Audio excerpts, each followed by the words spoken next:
Ministério da Cultura e Vale apresentam a 5ª edição do Flitabira.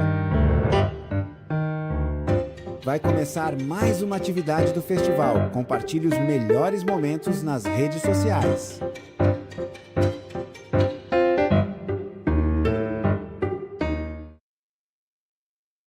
O vídeo a seguir possui recursos de legenda e libras. Apresenta cenas dinâmicas que registram diversas manifestações culturais de todas as regiões do Brasil, ambientado tanto nas ruas, nos palcos, como em grandes eventos e produções ou ambientes intimistas. O vídeo é plural, com agentes culturais de todas as idades, etnias, roupas e figurinos coloridos próprios de cada expressão cultural.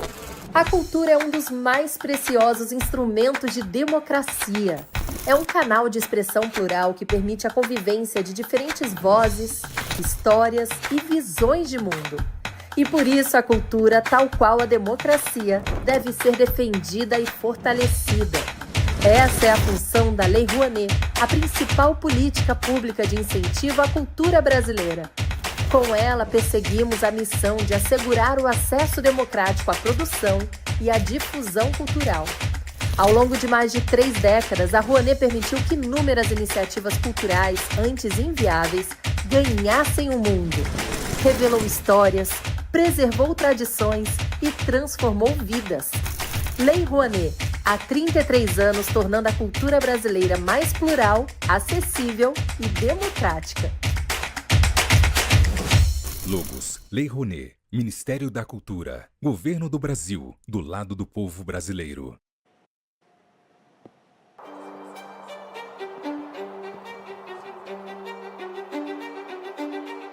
Onde tem cultura, a Vale está.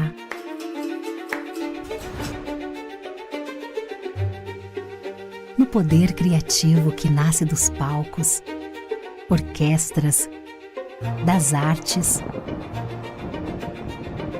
das ruas e dos museus. Na valorização das diversas identidades brasileiras e na preservação de memórias. Onde toca um instrumento, um futuro desperta. Nas trocas de saberes, sonhos e oportunidades se concretizam. Dos projetos que todo mundo conhece, aos que todo mundo precisa conhecer, é valorizando a cultura que crescemos e evoluímos juntos. Instituto Cultural Vale.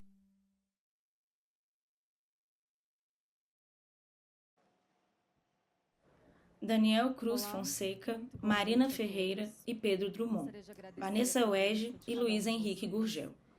A roda de conversa acontece em uma sala grande e bem iluminada, similar a uma biblioteca e com muitas janelas de vidro. Centralizado diante da parede dos fundos, encontra-se o local onde os palestrantes se assentam. Há um pequeno tablado onde 3 cadeiras foram dispostas, intercaladas por 2 mesinhas que carregam garrafas de água e livros. De trás do tablado, cobrindo uma parte da parede, há um grande banner composto pelo design e tema do 5º Flitabira, em tons de laranja, roxo, vermelho, amarelo e branco. Pendurado, no lado direito do banner, se encontra uma TV que passa ao vivo a roda de conversa em questão. Diversas cadeiras foram dispostas na sala de frente para o tablado, destinada para a plateia. Da esquerda para a direita, a primeira pessoa sentada é Luiz Henrique Gurgel, um homem negro cujos cabelos não estão à mostra, pois ele usa um boné de tom cinza. Possui barba de tom grisalho. Ele traja camiseta de botões de mangas compridas de tom amarelo claro e calça preta. Leva no pescoço o crachá dos participantes do evento. A segunda pessoa sentada é Marina Ferreira, uma mulher negra de cabelos cacheados e curtos de tom castanho. Ela traja vestido midi e regata de tom caqui, leva no pescoço o crachá dos participantes do evento e usa óculos retangulares de aro transparente. A terceira e última pessoa sentada é Vanessa Oege, uma mulher branca de cabelos lisos e escuros que lhe estão presos em um rabo atrás da cabeça.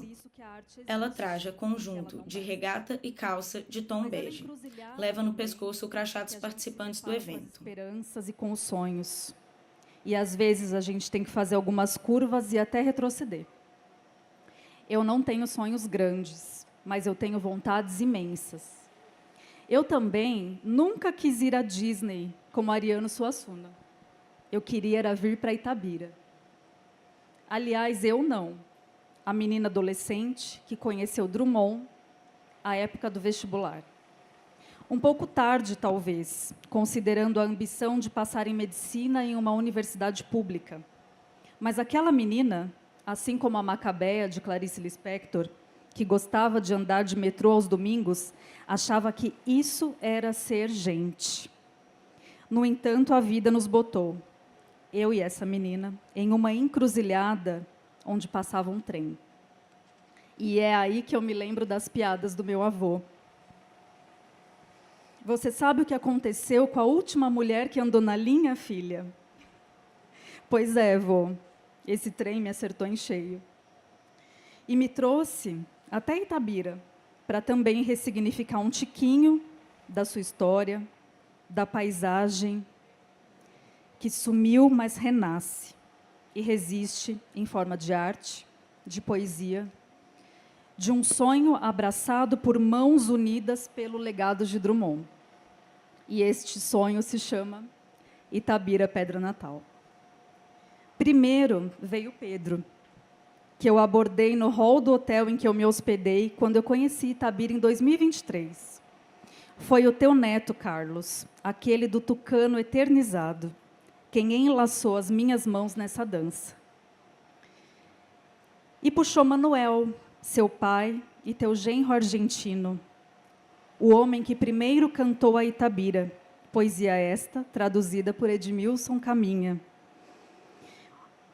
O Caminha atual de suas obras, homem de uma eloquência admirável e de uma amizade fácil. De Pedro também veio Cristóvão, de mãos dadas com Cristiane por um mundo virtual. Não menos caduco, aliás, mas que nutre grandes sonhos todos os dias, como a arte da nossa amiga Mariana. Ainda em par, veio Marina, a menina ferreira, que rima, da cidadezinha que nada tem de qualquer, juntamente com o Daniel, que também nunca deixou de habitá-la. Ah, esse rapaz, ele transcende os seus espaços liminares. E com ele veio Mateus transcorrer sob as bandeirolas desta tenda. Já do Nordeste, fui eu quem trouxe uma prenda, Elis, professora tal como Luiz. Este, parente do bispo, mineiro como Arlene, a quem também puxei para dançar essa quadrilha, sob a bênção de Santo André, mas ambientada aqui no teu chão, orgulhoso de ferro.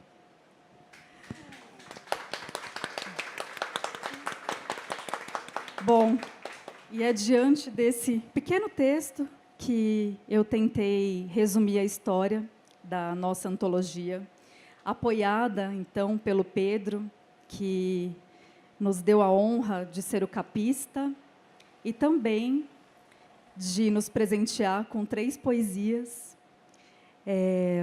E é a ele que eu tenho a primeira pergunta. Pedro, o que de fato te moveu a apoiar esta loucura?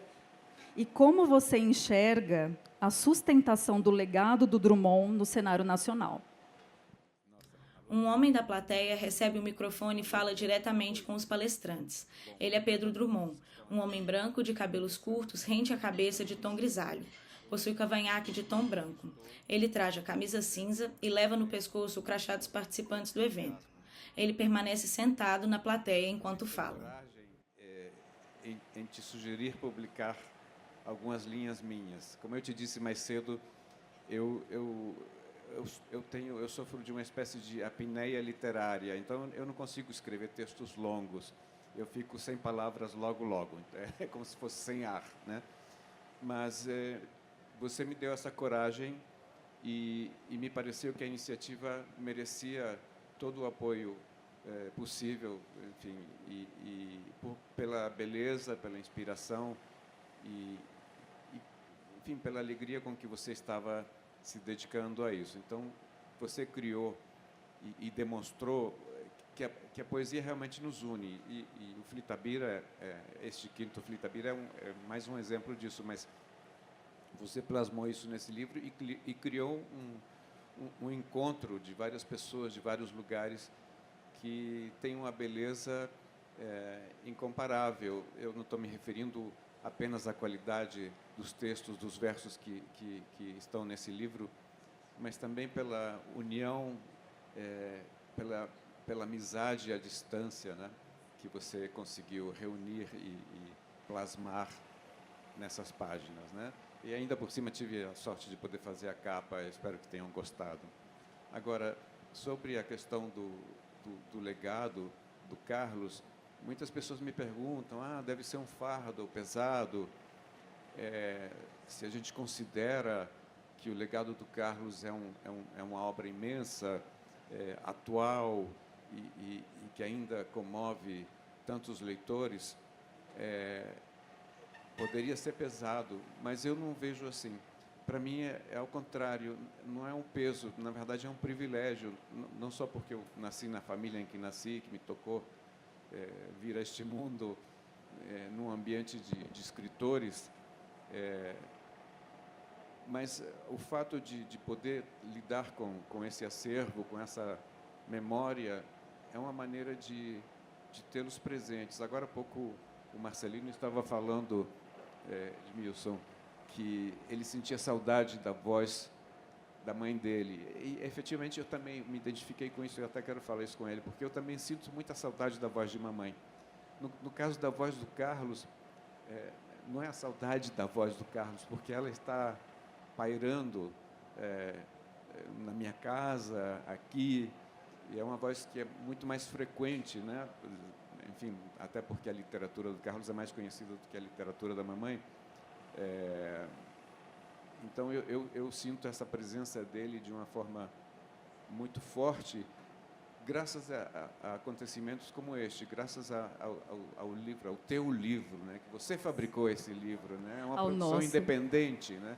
É importante frisar isso. É uma produção independente e isso requer muita coragem e também muita certeza de que se está no caminho certo. Então, o trabalho com a memória, com a obra do Carlos, para mim, não é um peso, pelo contrário, é uma alegria e é uma forma, como eu repito e repito e repito com emoção, é uma forma de matar a saudade, ou de atenuá-la, pelo menos, porque a saudade nunca acaba, né? Então, eu me sinto perto do Carlos, me sinto perto da vovó Dolores, de mamãe, de papai, que está aqui também neste livro. Eu tenho certeza que se o papai estivesse aqui, estaria super contente, estaria encantado com vocês todos.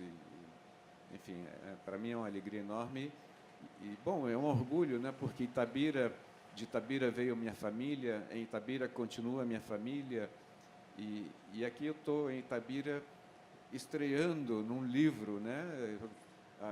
Ontem, né, pediram para os autores se levantarem, e eu fiquei quietinho, mas o Edmilson, não, você agora é um autor, né? Então, para mim é um orgulho enorme, enfim, é uma emoção muito grande também. Então, obrigado a todos, obrigado aos leitores que tiverem a paciência de me ler, né? Porque, enfim, embora não se assustem, porque os meus versinhos em especial são curtinhos, mas o livro é bom e eu recomendo. Muito obrigada.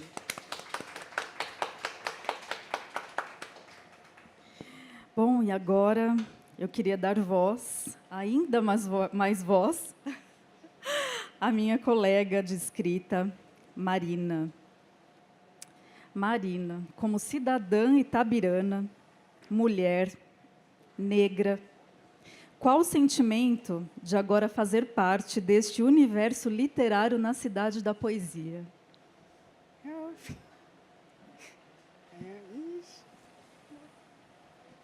Muito emocionante, né, amiga?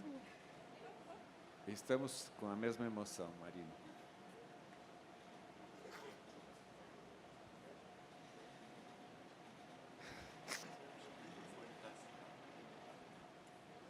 Acho que é... Não, é emoção. O que Boa está noite ligado a é todos. emoção. Desculpa, mas... Não precisa pedir desculpas. A Vanessa, ela tem um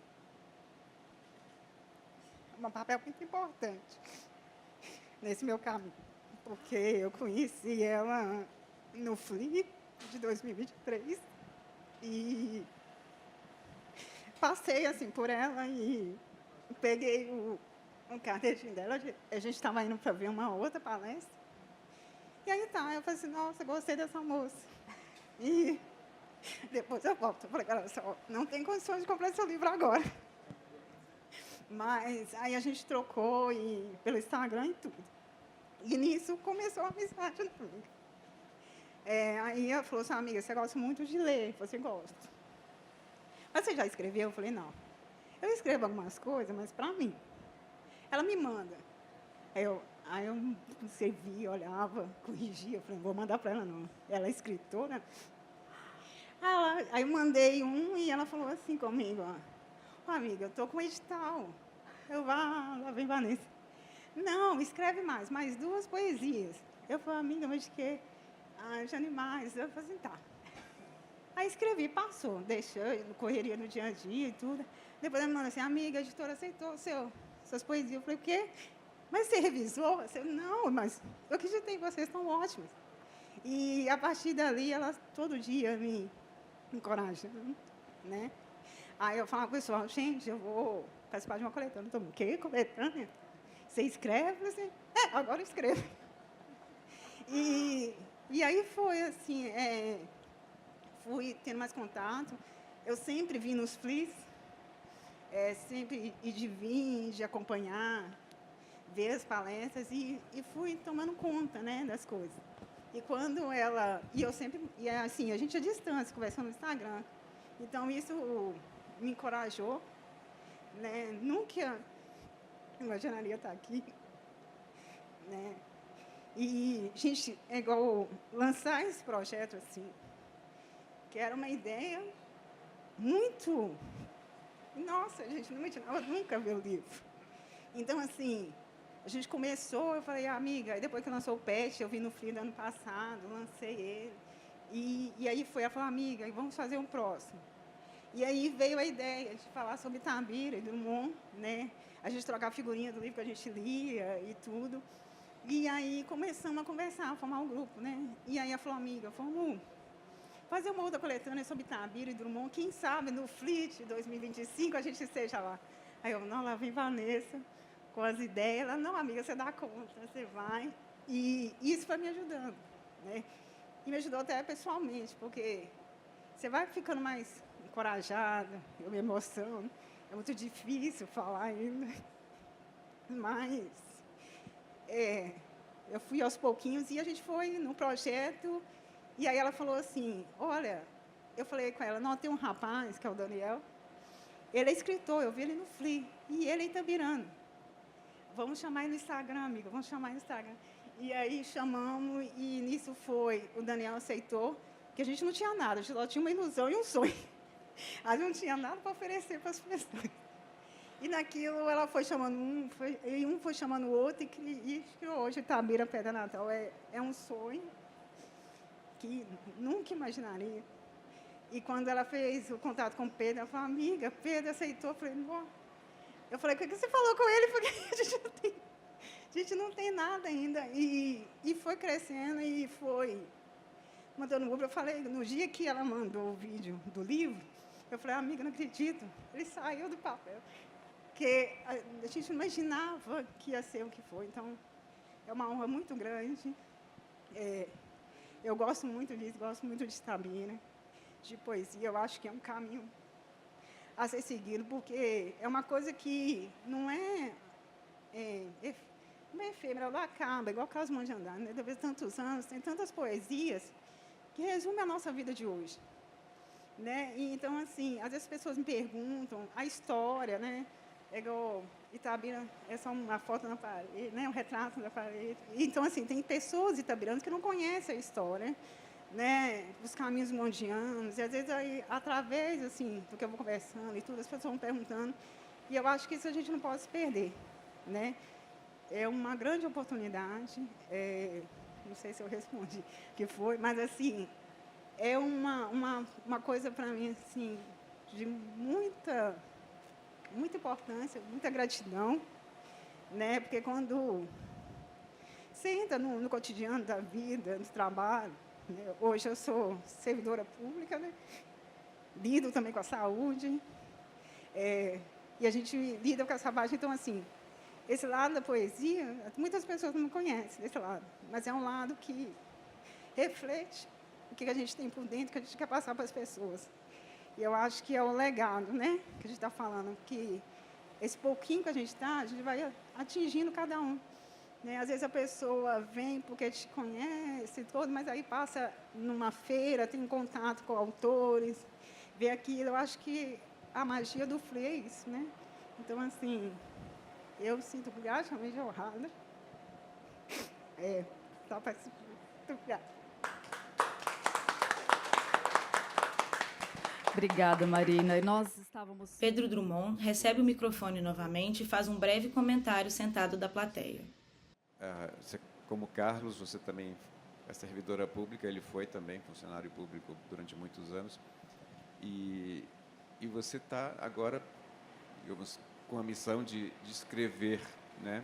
Este é o começo para você, para mim também, então eu me identifico com a tua emoção, eu estou aqui também segurando a lágrima, mas o que eu queria dizer é que você agora faz parte da tradição itabirana, como Dona Rosinha, que também estreou em livro. Então, para mim é um orgulho estar aqui com você. Estamos nascendo neste mundo das letras enfim, mas vamos em frente. Agora você não pode parar. Só queria dizer isso. Não pode parar. Muito obrigada. Obrigada, Pedro, pelas considerações. E gostaria só de complementar que no lugar da sororidade que a gente se conectou ainda mais, né? Nesse ponto de incentivo, de apoio, de força, né? E de acreditar uma na outra, na minha loucura e no seu talento. Obrigada, amiga. Verdade. A gente brincava no grupo, né, que Daniel não está aqui hoje, mas eu e a Vanessa, a gente era emoção, e Daniel era a razão. A gente, bluf, aí ele, não, é assim, assim, assim. Então, ficava nós três, mas acreditando num sonho. Né, e a gente ficou muito feliz hoje, né, amiga? Sim, e foi até por este motivo, por essa conexão, né, que essa tríade se tornou os organizadores mesmo da obra, né, até para que a gente consiga divulgar nacionalmente, eu em São Paulo, Marina aqui em Itabira, né, e Daniel em BH, e, enfim, Pedro no Rio, né. Obrigada. E agora eu gostaria de perguntar ao meu amigo andreense, ainda mais amigo agora, né, Luiz? Jornalista, professor de literatura. E sendo professor, Luiz, eu gostaria de te fazer a seguinte pergunta. Transcorra sobre a conexão e a resistência da poesia drummondiana, e especialmente como ela te trouxe até aqui. Oi, boa noite. Antes de entrar, eu quero primeiro que eu estou impactado aqui com tudo que foi dito aqui, enfim, porque, de fato, a história dessa antologia impressiona mesmo, né? Essa brincadeira que as pessoas costumam fazer, né, da conjunção de astros, não sei o quê, dá a impressão que ocorreu isso mesmo. Né? E aqui em Itabira, como o Pedro lembrou, Drummond pairando sobre tudo isso. Né? Enfim, então, eu primeiro tenho que agradecer muito a você, Vanessa, que também nos descobrimos da forma mais sem querer, né? E com o Drummond ainda, que nos aproximou. Né? Um dia eu fui dar uma palestra num evento, falar sobre Drummond, e ela veio conversar comigo. Eu também gosto de Drummond, eu conheço Itabira, conheço o Pedro, conheci o Pedro, e estou aqui com um projeto. Eu falei, nossa, gente, como é que foi aparecer aqui essa mulher aqui me oferecer essas coisas todas, presentes, né? Foram presentes. Então, assim, tenho muito a agradecer a você, a Marina, ao Daniel, ao Pedro, né? E o Edmilson também, que eu vou explicar já porque eu tenho que agradecer esses dois por outro aspecto também. Enfim, então tudo isso é muito motivador para mim. Espero agora, vamos ver se eu consigo entrar na sua pergunta. Primeiro, eu acho assim, bom, como é que eu cheguei em Drummond? né? E como é que eu cheguei em Itabira? Eu tenho um pezinho em Itabira. Paulista, né? Sou paulista, mas eu tinha, desde criança, eu vinha passar férias aqui. Né? Eu vinha passar férias aqui por conta de um tio que eu tinha aqui, que era o bispo da cidade, né? Dom Mário Gurgel. E isso foram anos a fio, quer dizer, da minha infância, adolescência, até a juventude vinha aqui. E, né, acho que todos aqui conhecem bem Itabira, a casa do bispo fica atrás da casa da família Drummond, que era a casa da família Drummond. Né? E essa foi uma coisa interessante, que desde criança não sabia quem era Drummond, né? Mas era uma figura que pairava pela cidade, literalmente. Ainda que eu não soubesse quem era, tem um poeta aí, né, Drummond, mas ele paira. Né? Ainda que, na época, não havia o portal, não havia certas esculturas aí que a gente tem, né, do Carlos, mas era uma coisa que já me afetava. E eu me lembro, uma vez, caminhando com meu pai, aqui por calçadas de Itabira, já conhecendo um pouquinho Drummond, lembrei do famoso verso das calçadas 90% de ferro. Né? E perguntei para meu pai, eu falei, é verdade mesmo, pai? Ele falou assim, eu acho que sim, não sei. Né? Mas, pelo jeito, aqui é verdade o que diz esse verso. E aí, quer dizer, isso tudo, frequentando Itabira por tanto tempo, né, eu ganhei o meu primeiro livro do Drummond, justamente desse tio, que me deu aquela coletânea... oh, meu Deus, agora me fugiu. Reunião, aquela coletânea. E aí, a partir disso, que eu fui me envolvendo. Né? Fui me envolvendo e lendo, cada vez mais encantado, né? Cada vez mais deslumbrado. Né? Quer dizer, aí pensa nessa coisa que você fala da permanência do Drummond, porque ele simplesmente, eu estou aqui, né? Pedro, Clarente, o Edmilson conhece, né, profundamente a obra do Drummond, quer dizer, é um dos maiores poetas da língua portuguesa, de todos os tempos. Né? É um grande poeta. Né? Quer dizer, tem de coisas poemas ou obras do Drummond que teriam que frequentar qualquer antologia mundial. Né? E é isso, quer dizer, e essa aproximação, o vínculo, eu acredito muito nessa coisa do autor, os vínculos que se estabelecem, às vezes você nem sabe exatamente porquê, né? E que eu senti que ocorreu isso comigo ao ler essa poesia. Né? Aquela coisa de uma conversa que eu estava tendo com o autor, né? E como se o autor estivesse falando para mim, né? Que acho que é uma sensação que todo mundo deve ter vivido isso com o autor predileto, né? Parece que ele está conversando com você. Poxa, ele escreveu isso para mim. Né? O Drummond não sabia a menor ideia quem eu era, nunca tinha ouvido falar, mas parecia que ele tinha escrito para mim. E isso foi me levando, quer dizer, eu tive um grande professor de literatura no colégio, esses estímulos todos, a ponto de eu chegar depois, quer dizer, continuei como leitor e mais tarde fui fazer uma pesquisa acadêmica. Né? Porque aí eu tinha eu queria estudar Drummond, mas o quê? Eu lembro do Sérgio Millier, lá nos anos 50, já dizia, tudo que tinha que se falar sobre Drummond já foi dito. Isso em 54, 58, que acho que ele publicou um artigo falando disso. Bobagem. Né? Ainda tem muito a se falar, né, sobre Drummond. E aí, até eu aproveitar, aí na minha pesquisa, eu fiz eu consegui fazer um levantamento de uma série de poemas entre José e Claro Enigma, em que eu via o Drummond transformando um pouco a forma como ele lidava com a figura enigmática do pai. Né? Esse foi o meu tema, né, dessa dissertação. E eu fiquei muito entusiasmado com essa história. Aí eu fui atrás dos arquivos, fui na Fundação Casa Rio Barbosa, fui no Moreira Salles, para ler algumas cartas, né, dos seus tios-avós, enfim.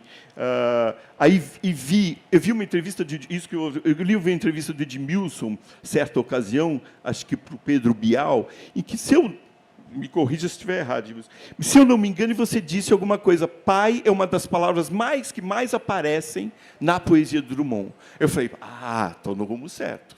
Faz sentido isso que eu estava querendo fazer aqui.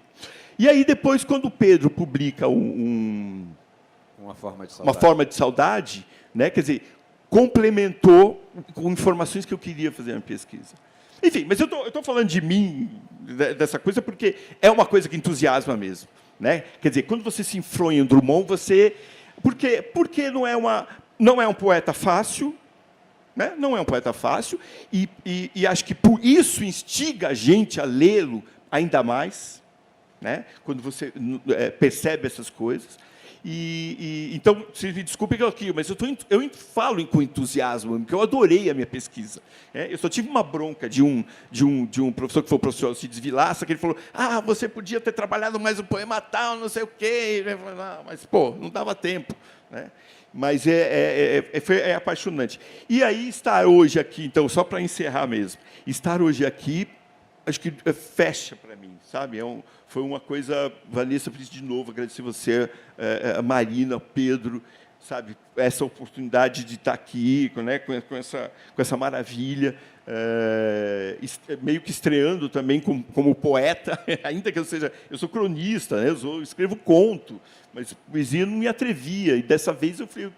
Graças ao estímulo da Vanessa, eu me envolvi. Enfim, foi isso a minha entrada nesse mundo, nesse universo.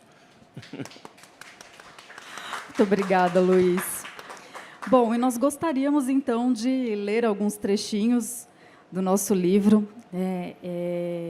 Eu tenho uma história muito bacana sobre a poesia que eu recitarei, que ela nasceu lá na fazenda do Pontal, quando conheci um senhor também chamado José, que me apresentou a casa e me apresentou a história de Samaria.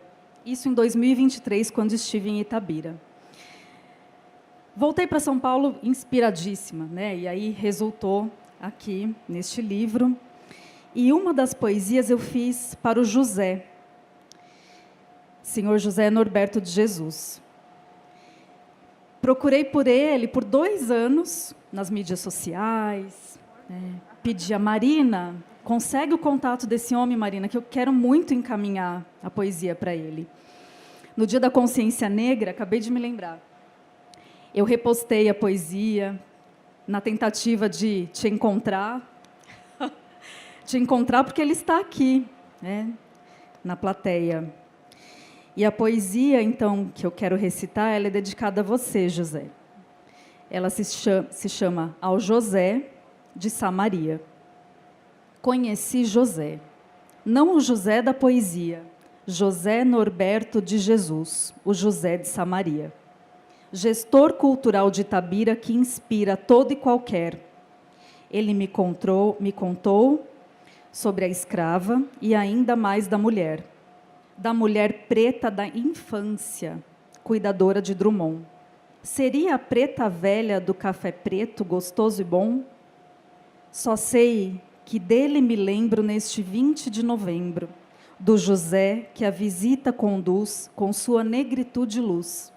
Do José, lá da fazenda, que a história dá o seu tom, do homem preto que guia a vida de Samaria e de Drummond.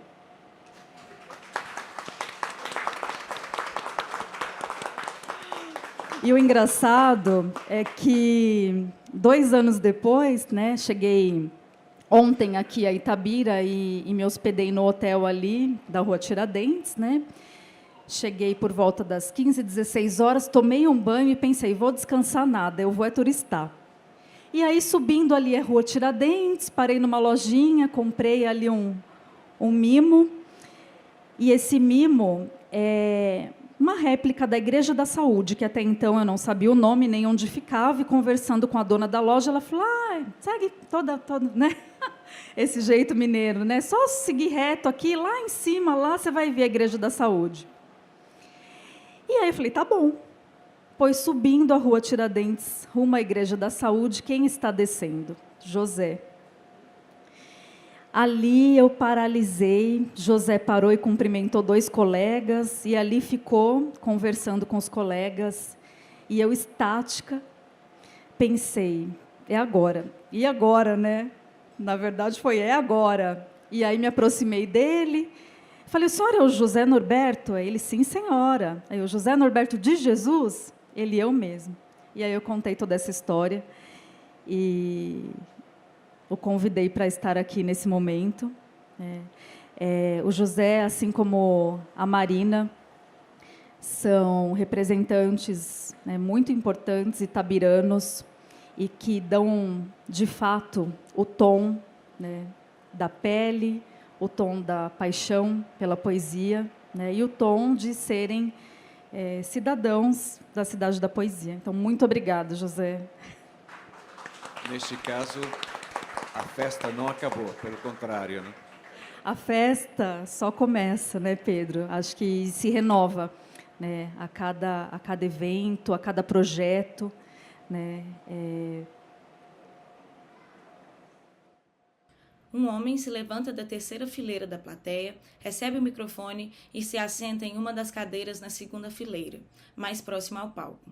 Ele é José, um homem negro que possui os cabelos curtos rente à cabeça de tom grisalho. Possui cavanhaque de mesmo tom. Ele traja camisa cinza estampada com preto e, por cima, usa aberto uma camiseta de botões de mangas compridas azul, estampada com listas verticais brancas. Leva uma bolsa a tiracolo. Após a fala de José, Pedro recebe o microfone e faz um comentário. Pessoas que têm tudo a ver com o trabalho que a gente desenvolve. E participar, né, desse FLI, diferentemente dos anteriores, ele traz assim, um componente assim, muito legal, porque esse trabalho que nós desenvolvemos na Fazenda do Pontal, ele traz, né, essa possibilidade da gente trazer para dentro do processo literário um pouco, não só da Fazenda, mas dessa vivência que ali existe e está. E eu estou ali já há 4 anos e fico assim, né, encantado com cada vez que eu encontro pessoas que estão identificando a importância do Drummond e a história. E eu quero aproveitar esse momento, né, para poder destacar essa tricidade do Drummond com a Samaria, porque na sexta-feira eu vou estar na escola, no colégio José Batista, que é a escola onde o Drummond estudou. E aí tem uma passagem muito interessante, porque em determinado momento da vida, o Drummond é convidado a levar a sua mãe para ser homenageada, e aí a escola fazia esse trabalho aí de valorização das mães. E aí o Drummond chega de mãos dadas por nada menos que essa Maria. Aí a professora, diretora, comentou: mas essa não é a sua mãe. Não é, disse ele. Não é, eu estou falando da sua mãe, né? A original, digamos assim. E ele, então, falou assim: não, essa é minha mãe e pronto. Né? Então, essa relação afetiva, eu venho encontrando aí, ouvindo as pessoas, né? Cada hora, né, eu até comentei isso com o Pedro, cada hora alguém me conta alguma coisa, porque está me identificando um pouco com essa Maria, e eu entendi que essa Maria é uma pessoa importante nesse processo da vida do Drummond, por causa desse momento político que a gente está vivendo das mulheres, e as mulheres negras que estão ocupando espaço. Eu morei em São Paulo, e quando eu fui fazer meu vestibular, meu pré-vestibular, eu fiquei assustado assim, com o que eu vi no objetivo, mais de 100 pessoas, e havia muitas mulheres, mas não havia mulheres negras. E depois eu fui participar de um movimento negro, e aí sim, a gente começou então uma nova história. Bom, eu não vou estender, né, mas só para dizer que, para mim, a Samaria, que não teve tempo para morrer, como tudo que a gente ouviu falar aqui hoje, ela continua também presente na vida do Drummond. E isso é o que me encanta e que me fez estar presente e estar, né, na Fazenda do Pontal, e dar a minha contribuição e o meu aprendizado, que cada dia aumenta mais.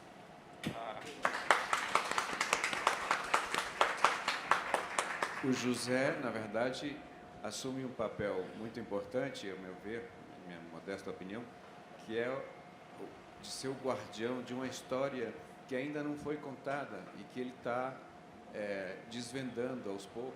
E, enfim, primeiro, tudo que eu puder colaborar com essa iniciativa, com esse desvendamento, com esse esclarecimento, que é a memória de Samaria, uma figura que não foi só importante para o Carlos, porque a Samaria cuidou da família toda e ela passou praticamente anônima assim, pela história de Itabira, como tantas outras Sas-Marias que existiram e ainda existem pelo Brasil afora. Então, eu acho que é fundamental que a história da Samaria seja trazida ao presente e reconhecida com o devido valor, né? Exato. Muito obrigada. Bom, nós temos pouco tempo, passou rápido, né? E gostaríamos de poder dar voz a todos os colegas que estão aqui, né? Então, antes que a Marina leia a poesia dela e o Luiz também, e a gente encerre esse momento, eu gostaria de agradecer aos meus amigos, colaboradores e apoiadores desse sonho. Tem uma frase que fala que sonho que se sonha só é só um sonho que se sonha só, mas sonho que se sonha junto é realidade. Raul Seixas. Raul Seixas. Então, Arlene Miranda, muito obrigada. Carlos Drummond. Cristiane Michelin, Cristóvão de Chevalier, Daniel Cruz Fonseca, que deveria estar aqui conosco, um escritor fantástico. Edmilson Caminha, muito obrigada pela generosidade de contribuir conosco com, né, a sua amizade fácil e o pós-fácil. Elis Lopes, minha amiga do Nordeste, Luiz Henrique Gurgel, Manuel Granha Echeverri, Mariana Ianelli, Marina Ferreira, Matheus Saez, Pedro. E é isso. Obrigada.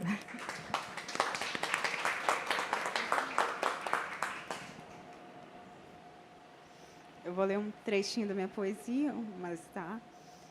Ita Pedra, cidade do ferro, minério, teve um pico bem perto, hoje um buraco aberto.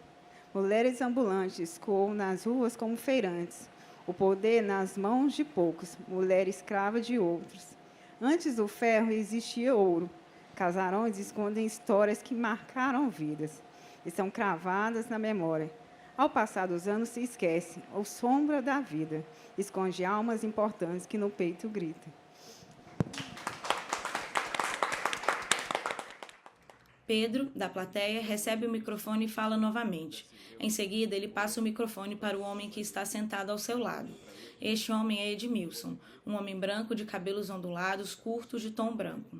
Ele traja camiseta de botões de mangas compridas azul claro e calça jeans. Leva no pescoço o crachá dos participantes do evento. De tempos em tempos, a plateia é filmada e está cheio. No canto inferior direito do vídeo em questão, lê-se Quinto Fli Itabira. Obrigado, Afonso. Obrigado, Itabira, pela paciência, pelo carinho que me tem. E bom, já sabem, né? Eu sou meio itabirano também.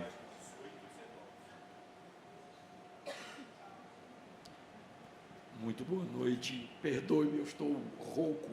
É o ar-condicionado do hotel, mas não posso deixar de atender a este pedido do meu amigo e irmão Pedro Augusto. Eu vou ler de Cristóvão de Chevalier, Paradeiro. Quem quiser saber de mim, é só ir ali, à beira do rio. No ocaso, quando o carmim cobre a pedreira e seu ócio. Lá estarei a ouvir sozinho o ranger dos dentes do rio, que canta feito passarinho ou emula uma besta no cio. Quem quiser meu paradeiro, é bem lá às suas margens.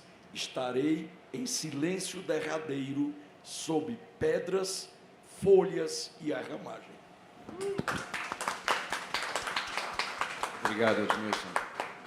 Muito obrigada, Edmilson. Luiz?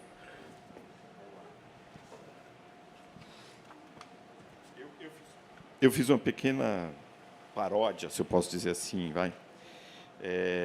O poema que eu fiz se chama Inconfidência de um não itabirano. Alguns anos passei em Itabira, principalmente não nasci em Itabira. Nem por isso sou alegre, triste e orgulhoso, mas garanti meu quinhão. 80% de ferro retorcido e impuro na alma, e o alinhamento de menino que brincava pelas calçadas. É verdade, pai, que tem 90% de ferro? Ele, tão pouco itabirano como eu, não sabia. Mais tarde, o querido bispo quis me expulsar da cidade. Soube que eu andava de graças com uma itabirana por ruas incertas do Pico do Amor. Ameacei tocar fogo no bambuzal. Piorou a penitência. Ir rezando a pé da Nossa Senhora do Rosário até a Saúde, passando pelo cemitério do Cruzeiro. Ida e volta, 3 vezes. Minha cabeça baixa, hoje sei, veio desse tempo.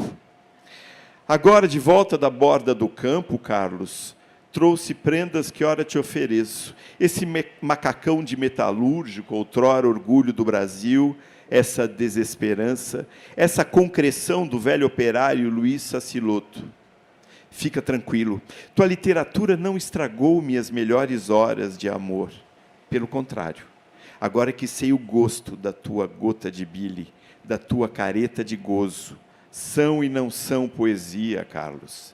A fotografia na parede não me dói. É doce herança da rua Coronel Linhares Guerra, de onde eu vislumbrava o casarão e sonhava contigo.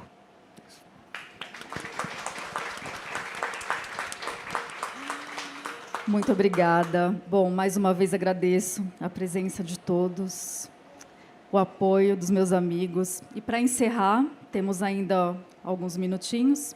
Eu gostaria de ler o último poema aqui, poema final da antologia, que é quase um plágio de Vou-me embora para Passárgada, de Manuel Bandeira. E ele se chama Vou-me embora para Itabira. Vou-me embora para Itabira, pois lá mais escreverei. Ali tenho a inspiração que quero, tal qual do poeta rei. Vou-me embora para Itabira, lá serei mais feliz, vendo as pedras da calçada, ali serei mais amada. É o que o meu coração me diz. Amada por mim, eu diria, tal qual o amor próprio quer mais, pois ali descobri minha essência do tempo da inocência, que não retorna jamais. Um dia retornarei, por mais tempo ficarei, ah, Itabira querida, pelas pedras do meu caminho, voarei tal qual passarinho ao tempo da infância perdida. Vou-me embora para Itabira, terra do poeta rei, inspirar o que lhe inspirou, passar por onde ele passou, ali me recolherei.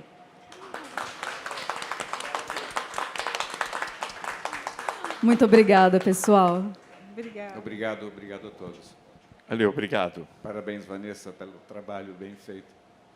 Lindo mesmo.